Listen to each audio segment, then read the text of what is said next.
ready for true happiness, for deep fulfillment, for feeling alive, on purpose, and in control of your life again? It's time to be the bold, brilliant, beautiful woman you were born to be. Welcome to the PurposeGirl podcast. I'm women's happiness and life purpose expert Karen Rockkind, and I'm going to teach you how to live on purpose, feel alive, and be happy in every aspect of life. I'm going to get real about my life and interview women who are living on purpose so that you can finally live yours. Welcome to the show.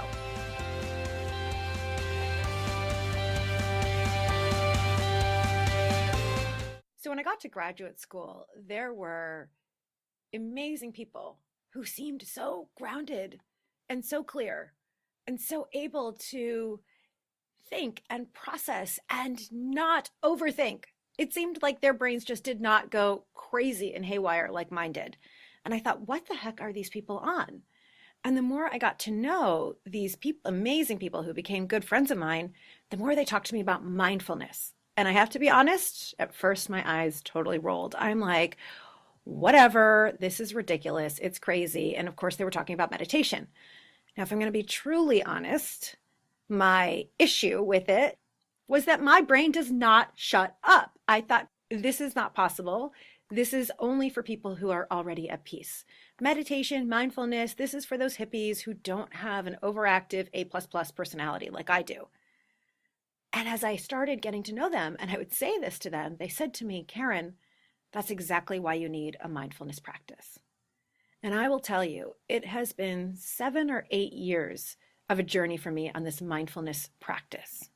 And before you roll your eyes or before you think it's not for you, which is something I hear from so many of my clients, our guest expert today is going to talk to us about holistically the idea of mindfulness. We're going to go into why it feels so difficult, what it is that we actually have to do. We're going to dive into the ways in which the practice of mindfulness brings us truly into our purpose in life, and how without it, we end up scattered, we end up chaotic, we end up feeling stuck, we end up unhappy.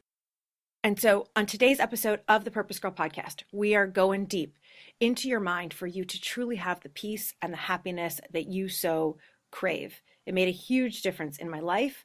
I cannot have a day without it. And so I am super, super, super excited to introduce you to my guest today, dear friend and colleague of mine, Pax Tandon. Pax, I'm so excited to have you. Woo! So excited to be here, Karen. Oh my gosh. So I have to brag on you and tell everybody about you. So she's incredible.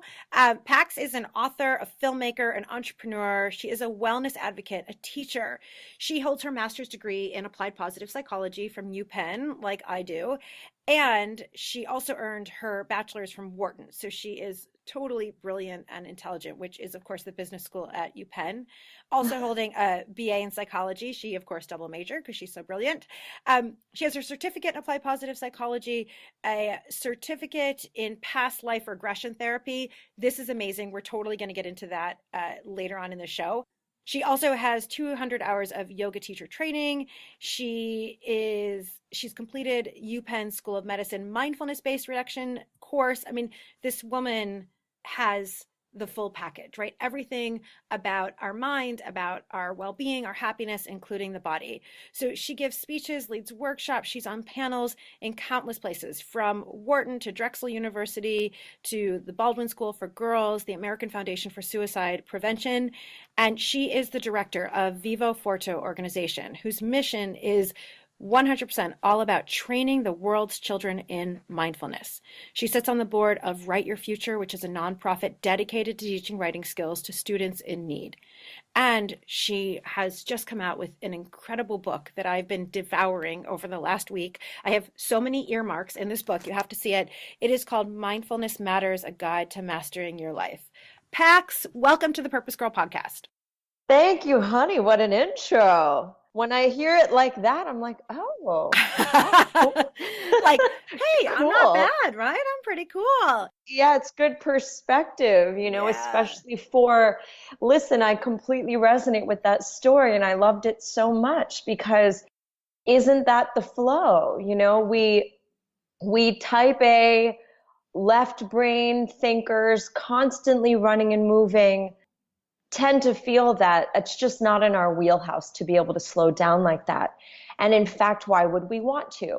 Because so much of how our minds work does lead to such amazing productivity, but that all at once also drives us crazy. So, hearing it spoken back like that, I understood exactly why my journey led me to need to cultivate mindfulness in my own life, and as such became such an advocate for it.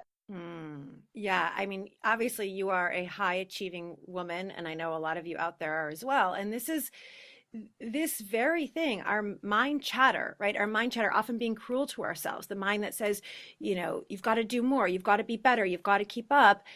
It's something that has made us productive. It's gotten us an A++ or a promotion, and it is making us miserable. So I want to back up, and you all are going to just fall in love with Pax because she's also just an incredible woman and gorgeous and all of the above. Pax, everyone talks about mindfulness. It's like it's a buzzword, right? What does it even mean? So definitionally, Karen, that's always a great place to start. Easily receivable little Webster's dictionary type definition, which is just that mindfulness is a non-judgmental awareness of the present moment. Okay, so it's just this ability to sit with the present moment, the moment you're in, just as it is, without actively trying to change it, resist it, push, pull, right? Which we're doing constantly. So ultimately what you're really cultivating is an ability to just be a human being, not a human doing. I love this. I feel like we need to put a highlighter around a human being and not a human doing. I find myself so often, and it's gotten so much better since I started a mindfulness practice, but it's true that we're judging every moment and then judging ourselves for judging that moment. So let's talk a little bit about what it means, because before I got into this work, I didn't even understand. What do you mean I'm judging the moment? What does it mean to be non-judgmental? Yeah, so let's give an example of if you were actually sitting, with the practice and what that might look like. So if I sit, right, and I'm trying to work a mindfulness practice, thoughts may come up, right? Bodily sensations, right? So you might notice there's a sensation in your toe. Now, the noticing is what we're cultivating with mindfulness, just to be able to notice, oh, there's something. The judgment comes in when you place a qualifier on it. So for example, sensation in toe, pain, I don't like it, go away. That's a judgment, right? We're qualifying it as something we don't like and wanting it to go away. And so, you can probably start to understand then where the potency of this practice is, because if you're sitting, cultivating an ability to notice what you find without putting those qualifiers and judgments on it, then you're able to receive every moment of your life as it unfolds as it is, right? Because now you're developing, like a muscle that you keep training, this ability to just be with things as they happen, right? So the next time you're in a fight with a best friend, for example, right? You're disagreeing about something and things are getting heated.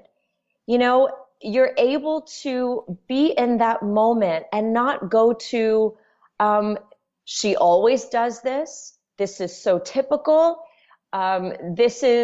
She's attacking me, and you're able to just sit with what is, right? And from all of our studies of positive psychology that emotions have a shelf life, right? So any emotion, you have a physiological response in the body, and then it just takes about 90 seconds for that to dissipate again. And the ability to make choices that are more deliberate from a place of not emotional charge, but calm, the choices end up being very different. And so much of mindfulness and the stories that I hear about it, the experiences that are shared with me around this are that, Pax, once I learned this, once I started putting some of the book practices into my daily routine, I started to just notice my relationships were getting better, across the board. Why is that? It's because we're developing this ability to be non-reactive, non-judgmental, and start to interact with our world in a much more objective, calm way. And that starts to change the game. Right. I love this. It's so true that we are pretty much spending all day creating our own struggle, right? And before any of you are out there going, no, my boss is causing the struggle, or my husband's causing the struggle, or my wife, or whatever it might be, what's really happening there is that the pain is real, right? It's like a client of mine was telling me that her boss makes these digs, right? Kind of every week or so, there's like a little dig. And that is painful. The struggle, though, is her constant taking it in, thinking about it, analyzing it, getting frustrated, thinking he's a jerk, thinking she's doing something wrong. All of that is what keeps it going beyond what you're saying, the 90 seconds in our body. And look, I don't blame her. I wouldn't like a dig every single week. The question, though, is if she can sit with it and be mindful with it, then she can not react toward him and instead get clear in her mind, what do I want to do about this? I love this. You say in the book, we practice mindfulness because the struggle to stay present in flow, grateful, joyful is real. Right? The struggle is real. Look, there are things all day long that frustrate us. The question is it healthy for us, or what's the healthiest response for us? Yeah, I mean, that quote and the story before it, you know, they really get at this idea, first of all, of how do you want to live your life? You know, getting mindful and noticing, first of all, how you're living your life. And does that feel good? To be in frustration, anger, internalizing other people's stuff all day long, constantly judging. Social media does not help that world, right? Oh, no. It's just constant comparisons and therefore judgments about where I'm falling short compared to Miss Perfect photo over there on Instagram, right? And so constantly we have this choice moment to moment of, do I want to live in judgment, frustration, upset, anger all the time? Or do I want to release myself of that, liberate myself and live differently? So that's the sort of objectivity that you're trying to work to gain around things that are happening. The second layer, which is the one underneath it, you know, is you're absolutely right. It doesn't feel good to receive digs from someone. But again, a part of the mindfulness is the awareness of where's that coming from? You know, part of this nested doll here, right, is that the more we judge and get caught in that cycle, the more we develop these feedback loops in our brains around going straight to judgment. But if we start to cultivate a different feedback loop around objectivity, non-judgment, mindfulness, you know, then we're more able to hook into that. And in that moment, then when the dig happens, you know, it doesn't needle us. It doesn't ruffle our feathers, because we're just as able to note in that moment an empathetic response, which is what in this person would cause them to have to make a comment like that. And like 9 times out of 10, Karen, this is coming from a person's own insecurity. If we're talking about a dig, if we're talking about a diminishment of somebody else, when somebody is fulfilled, happy, purposeful, you know, the light is shining really brightly, they're cultivating their own purpose, as you know, and doing that work in the world, there's very little need to bring that to your world, because you're happy and satisfied in your own. The dig, the diminishment of somebody else, belittling, that comes from a place of insecurity in oneself. And so to be able to recognize that with empathy, you know, is another piece of what makes this practice so beautiful. It cultivates empathy, because as you sit there aware of your own states of being, thoughts, emotions, you start to, in a neuroscience way, ramp down the left brain. You know, right brain activity ramps up. That's the side of our brain that does not see separateness, but actually recognizes oneness, right? So you start to cultivate that. But alongside is also this awareness of the human condition is universal. You know, the same thoughts, feelings, emotions, sensations, etc., that I have and that I'm watching happening in my moment-to-moment experience are happening to somebody else. That ability to recognize oneself and another, that's the empathy cultivation, you know, that That is the reason the Dalai Lama says, that if we taught every 8-year-old to meditate, we would eradicate violence from the world in 1 generation. That is so powerful. Like if you think about that, eradicating violence from the world in 1 generation. If we taught every 8-year-old to meditate, and that's all it boils down to is empathy. Yeah, it's so powerful. And I'm sitting here thinking, what if someone doesn't want to have empathy? Like, what if someone's like, I have empathy for my friends, I have empathy for my family, I have empathy for people who are starving in other parts of the world or in my own part of the world. But you know what? I don't want to have empathy for my boss, or I don't want to have empathy for my husband who's not treating me the way I want to be treated. Yeah, that's a great question.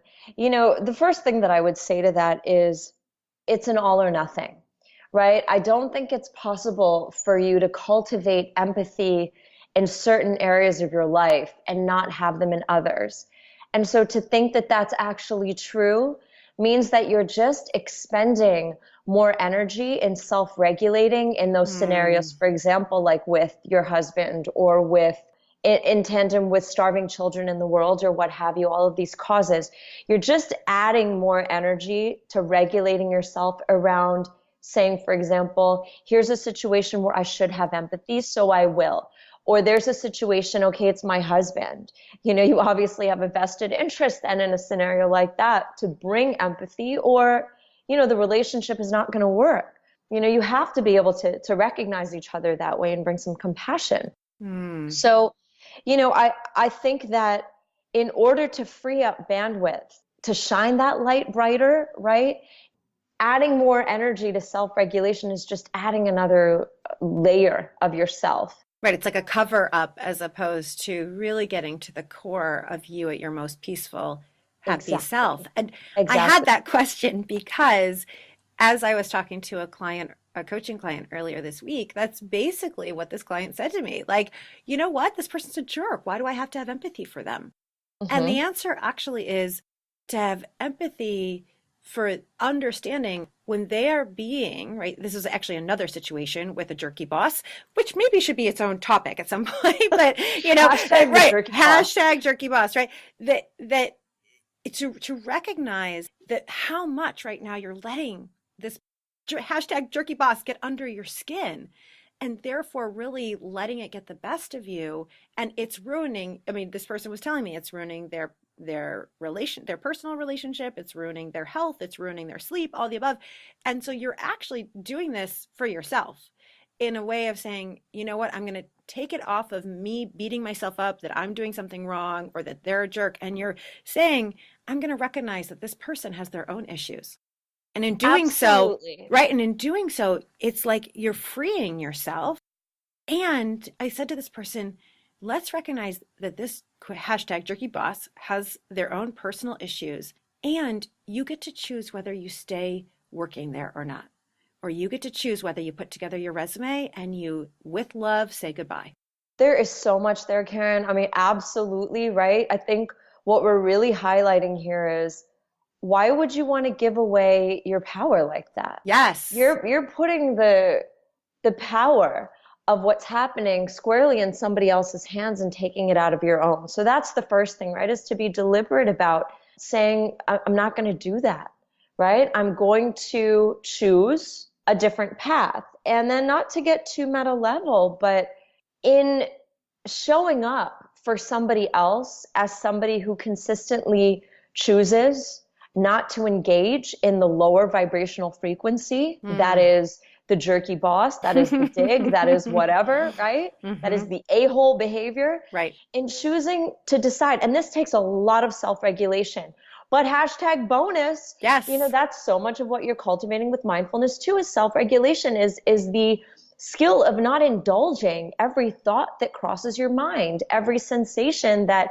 happens in your body, is choosing not to attach to it and indulge it, but rather stay objective to it. This is why MBSR, mindfulness-based stress reduction, was first used by Jon Kabat-Zinn in a medical setting. He was using this in a hospital setting as a pain management tool for patients. Why did it work so well? Because they started to be able to parse out this attachment that they had to their pain, right? And observe it, but not become it. And so the self-regulation starts to happen around, I don't need to engage with every little thing that happens. I have a choice on what thoughts I choose to indulge. And that is so positive psychology, isn't it? That we are working to change our cognitions to become productive ones. Are we going to choose what's going right in life? Hashtag gratitude. Or are we going to keep going to the negatives and what's going wrong? You know, and being so deliberate with your life force energy around which way you're choosing to conduct yourself. And the meta level is that the better you get at regulating self around, okay, jerky boss comment, I'm not going to engage with that, the more you see those things diffuse almost before they even happen. Because you're showing up at a higher vibrational frequency. People will meet you where you are there. You know, that's just what happens with energetic resonance, mirror neurons. You know, we start to emulate what we're seeing more of. So you be that force that's so regulated, self-regulated, that you can keep choosing the higher frequency and let other people come to you to tune in. And that sort of, you know, the other layer of what you spoke about, which was, you know, if this situation isn't working for me, let me find another. So much of this process is also our awareness of what we really want, who we are at our core, what our purpose is, how we need and want to show up in the world to shine our brightest light, to be our best selves, if you will. And so it's recognizing, you know, in a moment like that our pain points are our greatest forces for change. So what is that pain in you saying? You know, now you're self-regulating, you're deciding not to engage. Now from a place of great objectivity, you know, it's not a moment where you have a thing with somebody. That's not a good moment upon which to base a life decision like finding a new job. So once you've gained some self-regulation, objectivity around the relationship, and you're like, okay, you know, that's his stuff, whatever. And is there something real here that's triggering me that I need to pay attention to? You know, is this a signal for me that I'm ready to grow, that I've elevated beyond this environment? And I need to make a leap here out of maybe what's comfortable, or painful doesn't necessarily mean, you know, discomfort, right? Yeah. And listen, we get the signals in our body, we get the feelings. They're all really just trying to alert us to something. And you're right. We actually, sometimes we pay so much attention to a momentary exchange, or we pay so much attention to an emotion, and then we latch onto it. And that, from that place, we're in anger, we're in frustration, we're in resentment, and then we aren't making a great decision. Exactly. No good decisions come from that charged place. Right. I mean, inevitably, you regret, if it's a salient relationship in your life, you'll always come to regret having reacted from that place, because given time, it's why they say sleep on it. You know, but when you're in a charged place, you receive an email, do not respond right away. Right? Oh, I have so had to learn this the hard way. Me too. Oh my God, girl. Yes. We're teaching it because it's such an important tool to start to learn. You know, my mindfulness practice really fed into my ability to not engage in the moment, you know, to be self-regulated around, okay, I've received this, I'm having a reaction, I'm having an emotional response. Okay, that will dissipate. And then, you know, allowing that to happen and unfold so that I could come from a very different place with my perspective and respond accordingly. And I've never regretted taking that time. But I have always regretted not taking it. That's just Pax facts. That's faux life. Listen, right? That is a Pax fact that I want to like highlight, underline, because it's so me as well, right? I can even think of a situation. You were actually there. I went to a party and I I was feeling triggered and I like threw up all over everybody. And I still think about it as I don't ever want to do that again. I want to pause. I want to excuse myself. I want to get into a place where I can really feel into that feeling and then be able to look at what is triggering me from an objective place and then make a decision about how I respond and love and all of that. And it's so true. I mean, I know people who have quit jobs in that moment or left partnerships in that moment, and then they end up regretting it as opposed to being thoughtful. And I think something so important that, like I said, I feel like I like putting picture frames around things. I need to put a picture frame around this, is that every thought we have is temporary, right? It's like we think that our thoughts are king and queen, right? But thoughts come and they go. They're pawns. They're right. They're trying to get us to engage, but they just come and go. The other thing is that emotions are temporary. Yes. Emotions come and they go. And so if we can, and that was an early understanding for me as I began my own mindfulness practice and when I started learning, is being able to step back and notice, oh, thoughts come and they go. And this stuff is not easy. Like this can feel hard. Oh, it can feel so challenging. And Yes. it's not called a practice because it doesn't take practice. Right. But just like you wouldn't expect, I mean, and if you do, then we have to talk about your delusions. But just like you wouldn't expect to go to the gym one time and be ripped for life, right? It's a consistent, dedicated practice of building strength and endurance. Yes. Same thing applies here with the mindfulness practice. Think of it like a muscle that you're cultivating, around your attention, around your self-regulation. It's not going to be one and done. And in fact, the ability to be able to sit for 5 minutes, 2 minutes, as if you're a beginner, 10 minutes, what have you, and keep noticing, when your mind has wandered and bringing it back to the present moment, that is the building of the muscle, and the ability to notice that it is challenging and stick with it. That stick-to-itiveness is actually the nice extra layer of helping you cultivate more of that. Yes. This is so important. I love this idea of like going to the mind gym because, when we look at the difference between mindfulness and meditation is a practice. It's like going to the gym that allows you to be mindful or allows you to feel healthy and fit. And when I first started the story, I said at the beginning, when I first started meditating, I said to my friends right away, I can't. My mind does not shut up. And they said to me, yeah, that's the point. The idea is that you notice your mind went away and you simply bring it back. And it has made such a difference to shift from thinking, okay, I've got to sit here and clear my mind, to I can sit here and understand that my mind wanders because that's what minds do. Minds chatter and minds are like, they call it a monkey mind because it goes on and on. And I can accept that, right? Deep acceptance of this is just how the human mind works. And I mean, here's the thing. To the extent that your mind stops completely, I think we would call that a vegetable, right? A vegetative state. Right. You don't actually want that. So the beauty is in recognizing this is what the mind is designed to do. What a beautiful tool that we've been gifted as human beings, to have this tool at our disposal that we can use to place our attention on anything that, shining the spotlight of our attention on any one thing. We have that choice. And then to be able to create from that place where I choose to put my attention is then what becomes my reality. The issue is that we've gotten to this place of having our minds so monkey mind, so out of our control, jumping here and there, that we become our minds. We're not using them as this tool. We're not cultivating our attention.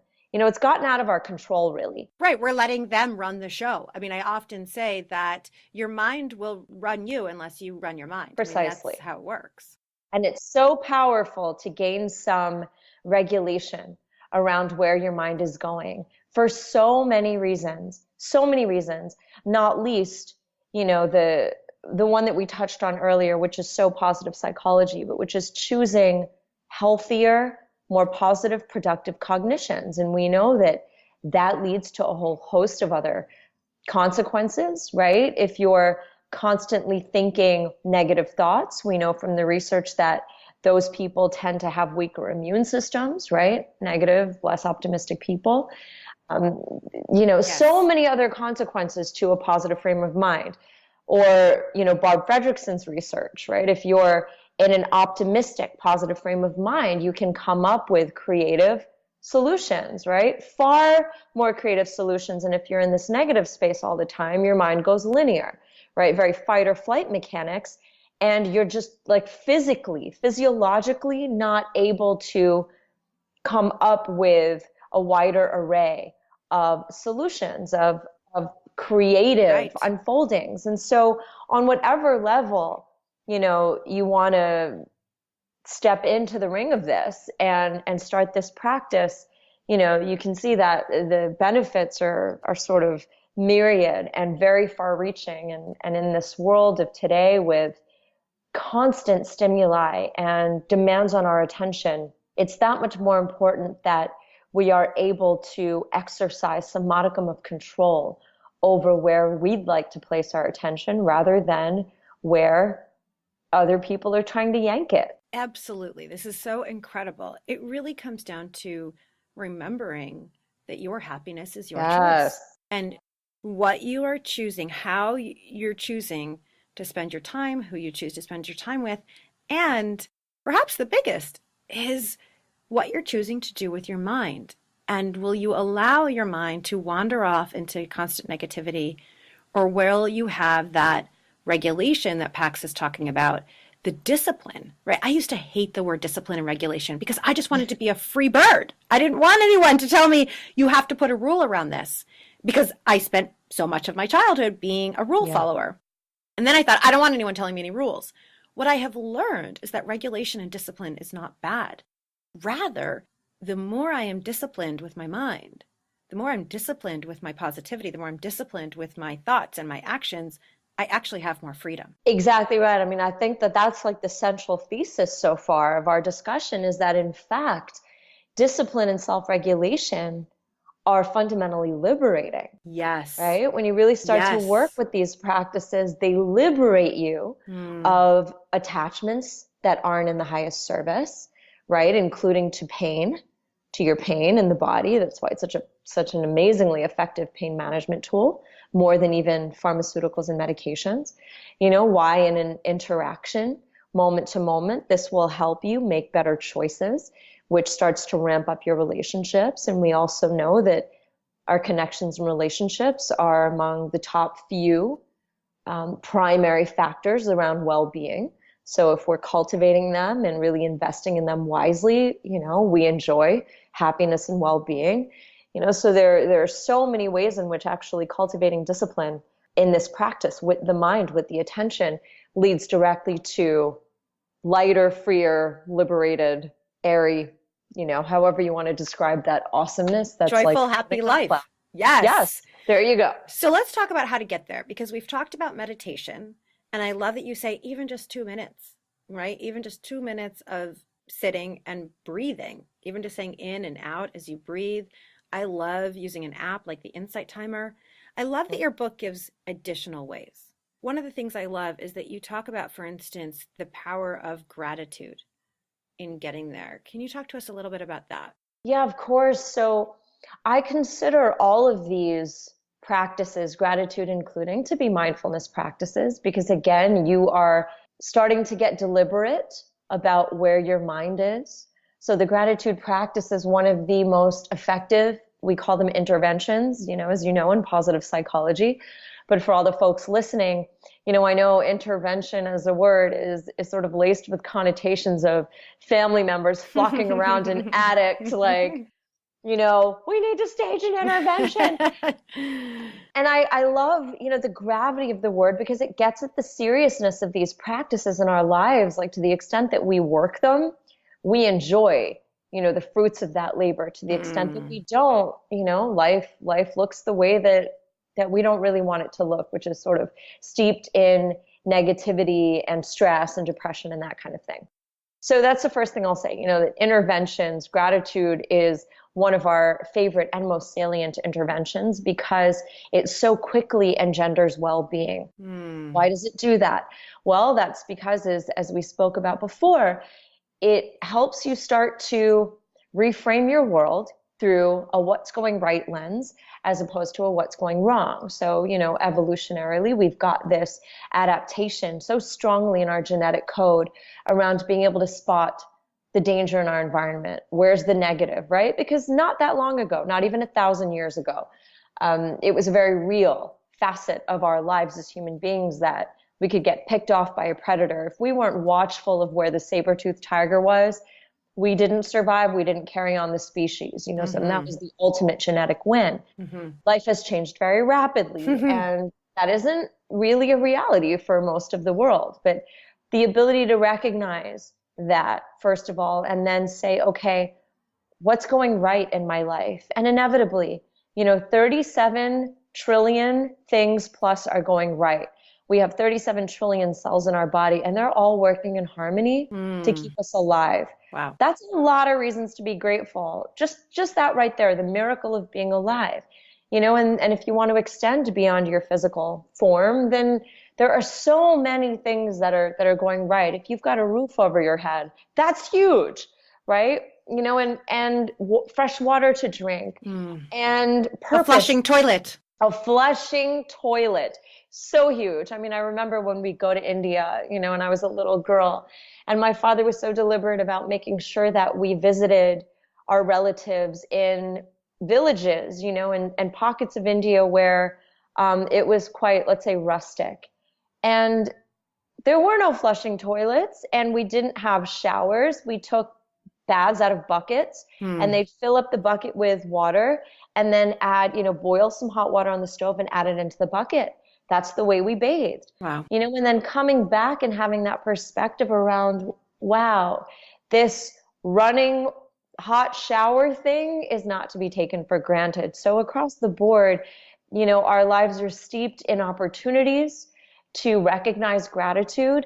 And this starts to cultivate positive emotions because on a day-to-day basis, as you said at the beginning, it's very easy to get down on oneself, judgy and unhappy, about the comparisons of where I'm not, versus where I am, all that I've accomplished versus what I haven't yet accomplished, is starting to kind of parse that out. Yeah. And be aware of that every day. Yes. Yes. There is so much. Thank you.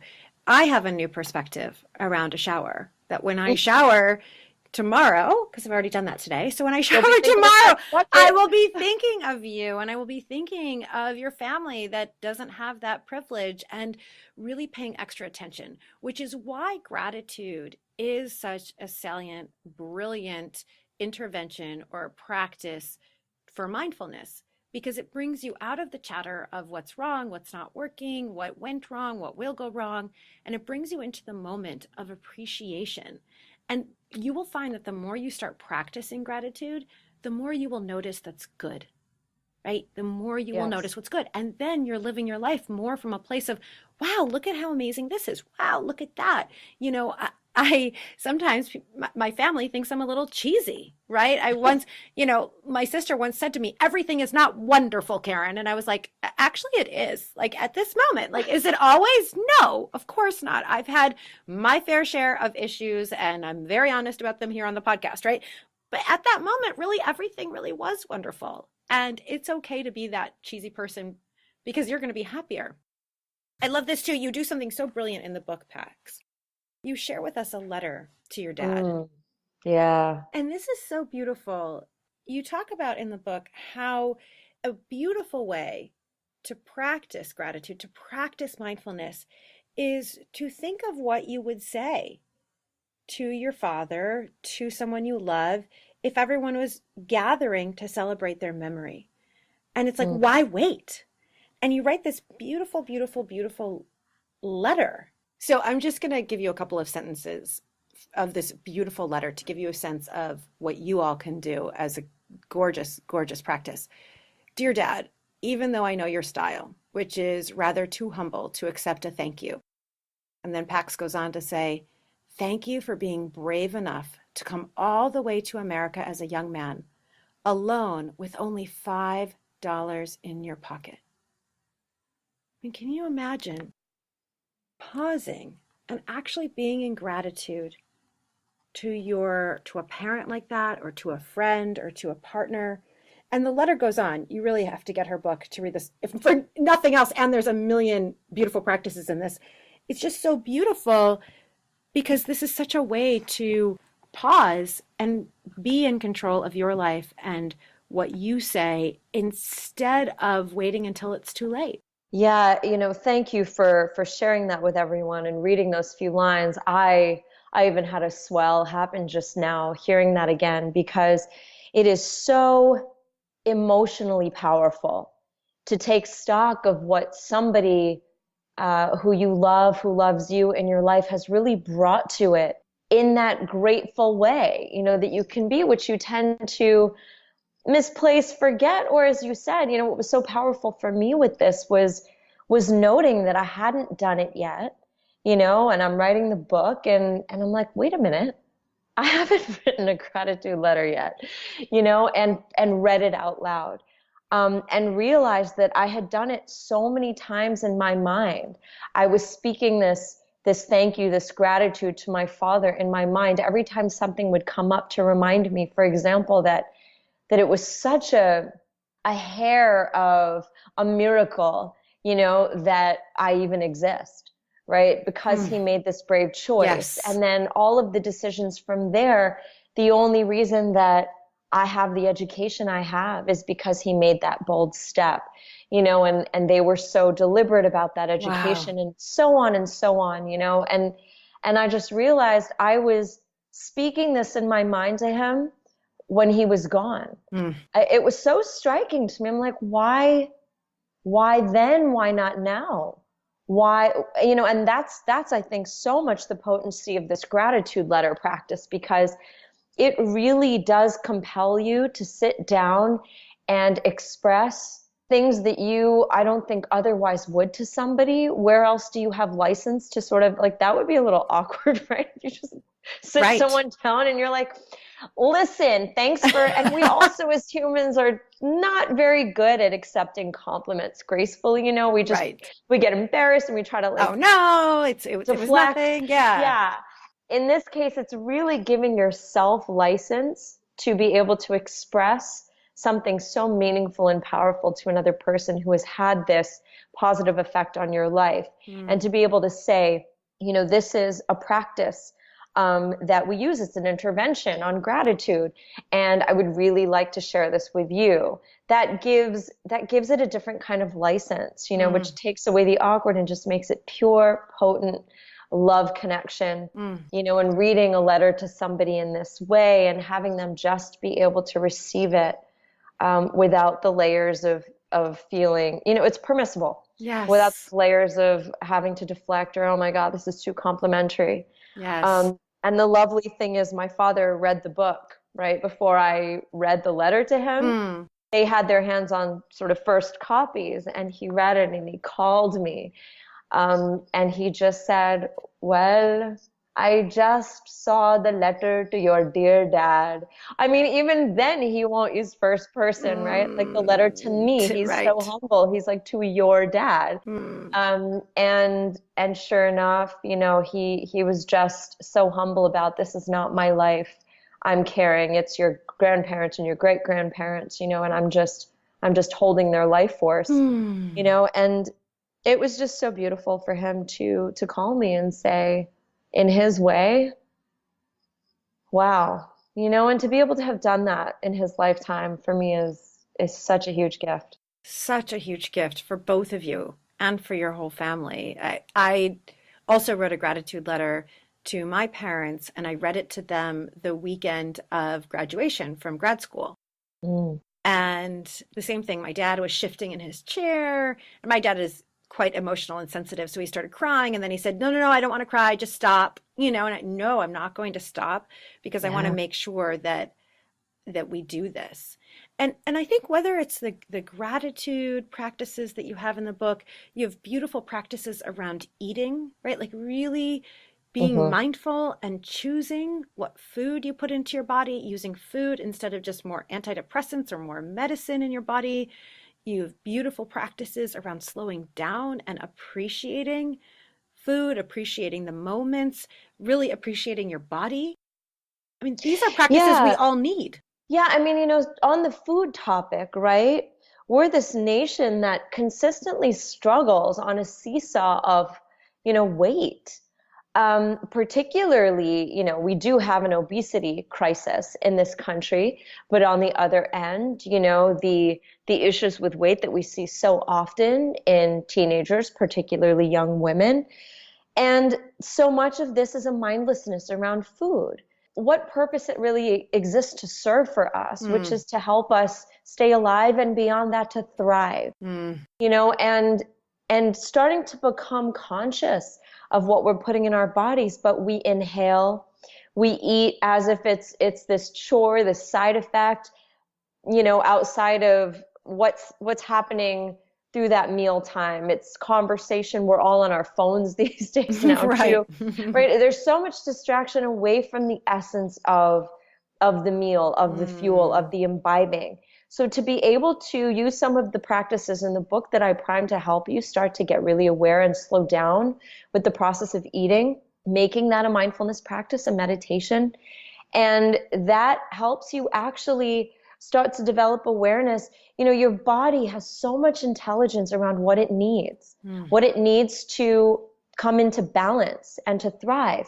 But we inhale and we scarf. We don't even give it a chance to tell us when it's full because we eat so fast and so furious and so distractedly. And if we were to just slow down and start to savor more, we'd be attuned to feelings of satiety, right, when we're full, and be able to stop. If you're eating slowly enough, those signals happen potently and quickly.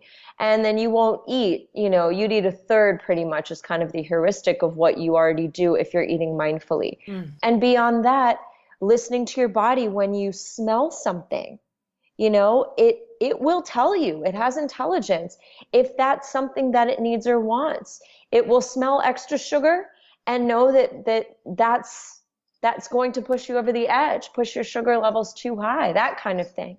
I've gotten to this place where, I'll wake up on a given day and I'll think about coffee. So I'll have like a rational sort of coffee thought, right? Like, oh, I should get some coffee. Like habit. It's a habit.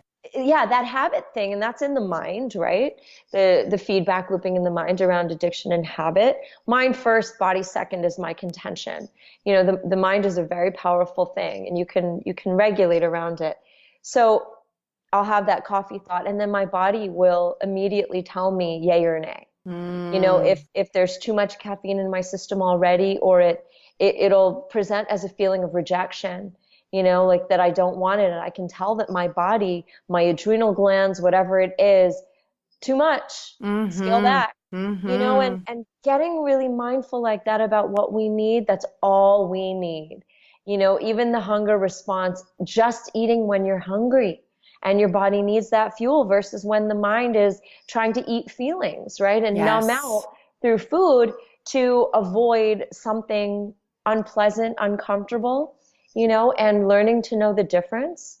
That right there is all the weight management you need. Wow. It is huge, right? It is huge. We are constantly just like, Halloween, right? Eating all this like candy. And I was looking at my basket of Halloween candy and it was like inside of me was the 10-year-old that said, we need to get as much as we can. My brother and sister are going to eat it all if I don't eat it.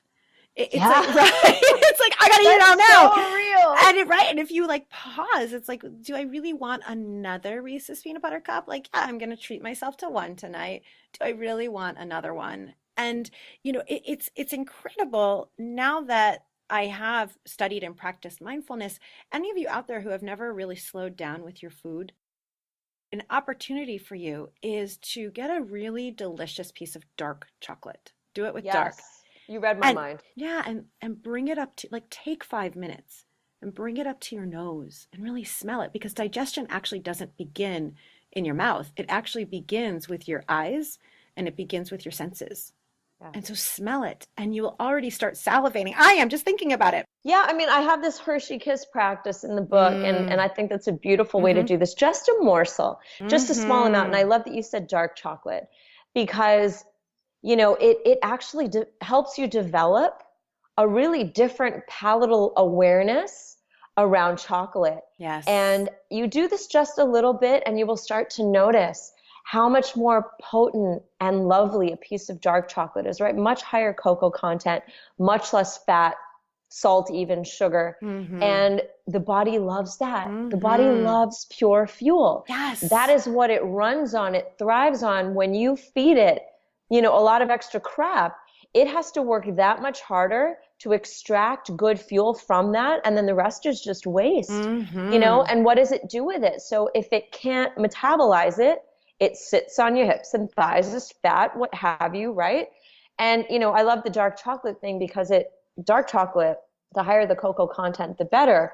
It's actually really good for you, and Mm. it helps you. It's got high antioxidant power. And so, it's really sort of a lovely twofer Mm. to use a bit of dark chocolate with your mindfulness practice. So learning to eat mindfully with that. And you actually do start to develop a very different palate around chocolate too. Mm-hmm. And it's honestly, it's sexy, right? So Like, sexy. it's It's like, like those Dove commercials where they're yeah, and it's like, the Dove and it's like, take five, dude, savor oh, this. yeah, savor it. Yeah, Or you can do it with a strawberry and just watch. Like if you're with a lover and you each very just really sensual. like, yeah, you slowly eat a strawberry, it's like so sensual. You will turn yourself on. You will have a great sex and an orgasm just by learning to mindfully eat a berry or a piece of chocolate. So, okay, Pax, there's one more topic, even though I know we're getting to the end here, that everyone has to hear about, and that is I love that you included spirit and soul strategies. In fact, you have an incredible chapter about being a unicorn. Tell us more. It's so important. I love this. Yeah, for sure. So, do you merit the unicorn horn? That is the quintessential question on deck. And a unicorn, as I describe it in the book, is just a female who's really checking certain boxes around taking ownership of her independence, realizing that she's not going to trade her soul for souls. That's SOUL for SOLES. We Mm, all love mm, those mm, red mm, mm, bottoms, okay? mm, You're not a girl in this mm. world if you ain't covenants, red bottoms. And the thing is, that's cool. But so much of the time, we give over our power as women, our soul level awareness, even the motivation to procure those red souls through work of our own purpose and design, thinking that, and this is definitely something that I've been guilty of over the course of my life, was absorbing myself into relationships with high powered men. Usually it was brown doctors. Like I was in a revolving door of the Indian doctor thing. Okay. That was a pattern. Girlfriend, Jewish lawyers over here. you Jewish know? lawyers. I gotcha. And you do get stuck in those patterns. I definitely had cultural stuff behind that too, around a woman not being validated in herself as a whole self until she was married, and this is cultural Mm, over hmm. generations. I mean, Yes. not to like drop something in Yes. here that's just going to open a Pandora's box and people are going to be, I want to hear more about that. Maybe we'll make it a two-parter. I think we need to get you back One thing, on there's for there's so sure. much, there's so much embedded in all of this. But one thing that really brought that to my awareness was in going to Peru about a year ago and working with the plant medicine ayahuasca and learning in an Mm. all-female circle with a female shaman, which sort of ramped up the power, I think, of our female energy and what we were able to tap into. I saw in no uncertain terms this generational legacy of the women in my family being these powerful spirits and consistently giving over their highest level purpose work in the world, their ability to shine the brightest light, giving that over to the men in their lives, being married very young. Like my grandmother was married to my grandfather on Yes. my paternal side at 14, and then immediately, Oh having my. kids and that's it. She had an eighth grade education. That's it. Because then she got married and then the priority was being in the kitchen, rearing the children, being a good wife in quotes, and that spilled down into my mom, her generation. Mm. And I saw in no uncertain terms, if you can find the strength, Pax, to detach from this addiction, this projection onto you of what you should look Mm. like as a whole being, then you will elevate yourself and all Mm. all of the women who've come before you and will come after you. And it's such a strong, powerful piece of enlightenment that I received, around understanding how to be a unicorn woman. That's how I labeled it, in the book, Mm-hmm. just this idea of prioritizing your purpose, of showing up to your communications as a mindful person, as somebody who's doing active constructive responding, which is just basically that when somebody brings you good news, how do you respond to it? And there's an optimal way to do that, which helps solidify and cultivate better relationships, which is you're engaged and you're responding constructively, right? So you're there, you're listening, you're not distracted on your cell phone or Facebook or whatever. You're able to receive that good news and respond in kind and help celebrate someone's good news with them. So there are several of these qualities, that I say, one should work toward, and that's men included, and learning how to support women in your world around, developing unicornness, and that Mm-hmm. holy grail unicorn horn, that coveted unicorn horn. It's a mythical, magical thing. And to the extent that we do that, as women, that is the extent to which we will elevate our world. A frickin' men, sister. Amen. Sunday sermons. Yes, this is so beautiful, right? What I call a purpose girl, being a woman who is living on purpose, whether you know your exact purpose or not. You are living deliberately. You're living for celebrating other women. You are living to be at your highest self and be of highest service to everyone's greatest good. You are making the choice about who you are. So sign me up for unicorn life. Honey, I can I'm with only you. say you are killing it in that department. I'm handing you the proverbial unicorn horn because truly, I mean, the work that you're doing, particularly for women with purpose, this is the overarching thesis of my book. Mm, As you read it, you will come to understand that what I'm really saying to you, especially in that last section around hmm the spirit, is that there is no way to hack, shortcut, bypass the purpose work to the extent that you're showing up purposefully every day, as you said, and using mindfulness to attune to your inner self, and becoming aware of what it looks and feels like to be a unicorn, what it looks like and feels like to be purposeful. That's the cherry on the sundae. If you don't have that work happening, the work that you do carrying around purpose, I truly don't feel that the cup will ever feel full. Hmm. I completely agree. It is what gives us that individuation. It is what gives us that sense of, I am my own woman. I know who I am. I know what I love, and I am going for it in the world. This is just so beautiful, so incredible. Pax, I seriously could talk to you forever. And so we will definitely have you back on the Purpose Girl podcast. Before I let you go, of course, in a moment, I'm going to ask you to tell us where everyone can get your book because it's great. As you can tell, there's so much in here. First, I have to ask you just a couple of Purpose Power Playground questions. Shoot. All right, these are just quick questions. First thing that comes to your mind, okay? When you were a little girl, what did you want to do and be? I loved to read. I was a Mm. voracious reader, so reader, writer, expressionist. And this is what you've become, my friend. That is Full incredible. circle, full circle. Yes, And what a full journey it was to circle. get there. So you can dig into that more in the book, but it didn't just come that easily. I'll say that, which I think helps people understand what a journey this purpose work can be. Yes. Wow. Wow. Okay, second question. Other than this gorgeous book of yours, Mindfulness Matters, A Guide to Mastering Your Life, what is a book you've read recently that has been profound and life-changing for you? Oh, that's a tough one. Stealing fire. I haven't heard that yet. Stealing fire is this beautiful manifesto around the ability to access the most potent creative states, and Navy SEALs are used as an example, things like that, around how to really spark the brain in new directions.